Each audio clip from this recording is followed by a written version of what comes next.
एखादा कुठलाही डॉक्टर आपण डॉक्टरकडे जातो तर डॉक्टरकडे गेल्यानंतर ती ट्रीटमेंट चालू जाते.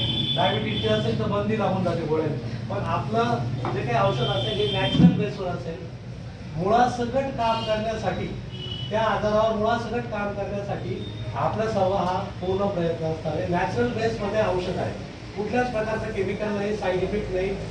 पहिली शॉपिंग आपली इथे झाली आहे आणि याच्यानंतर वेगवेगळे आरोग्य कॅम्प आपले लागणार आहेत, शिबिर लागणार आहेत. तर त्याच्यात पहिलं शिबिर दवळेश्वर येथे शीतल मॅडमांनी अरेंजमेंट केली आणि त्यांचा सत्कार करणं, त्यांच्या माध्यमातून तिथे काही लोकांना आपण योग्य सेवा देऊ शकतो आणि त्याच्या माध्यमातून शीतल मॅडमांचं एक आपलं स्वागत करणं कर्तव्य बनतं.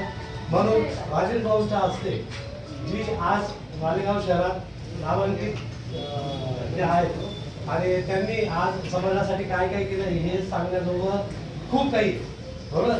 आणि त्यांचं जे अनमोल आपल्याला सहकार्य कायम लाभत असतं ते सहकार्य आणि त्यांच्या पद्धतीने त्यांच्या वतीने आपण शीतल मॅडमांचा सत्कार करणार आहोत. कारण त्यांनी पहिलं शिबिर आयोजित केलं होतं आणि त्या शिबिराचा चांगला रिस्पॉन्स पण त्यांनी आपल्याला दिलेला होता. तर Deepak sir,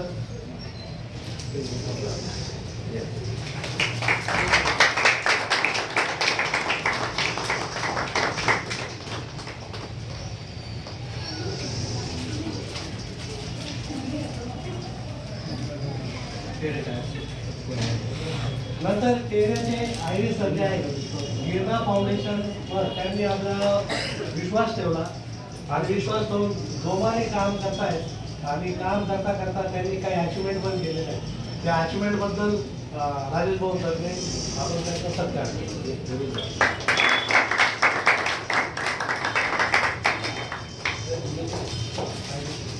Ayre sir.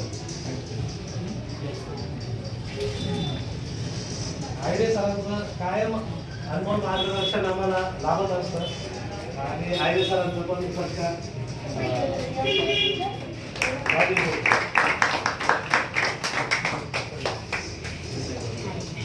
Doctor साहेब,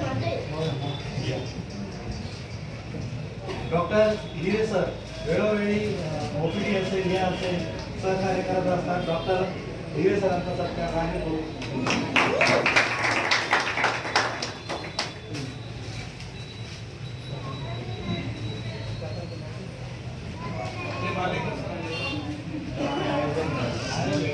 या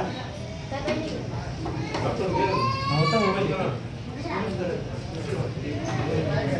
समाजात काय होतं हे पहिलं प्रॉडक्ट त्यांनी आपलं घेतलं. पहिलं प्रॉडक्ट त्यांनी आपल्या घरी वापरून पहिलं प्रॉडक्टचा रिझल्ट त्यांनी स्वतः घेतला आणि मग दुसऱ्यांना सांगायला सुरुवात केली.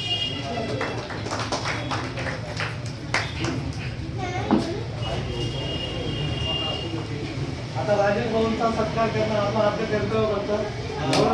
पूर्ण टीम आपण राजेश भाऊंचा सत्कार केला आहोत.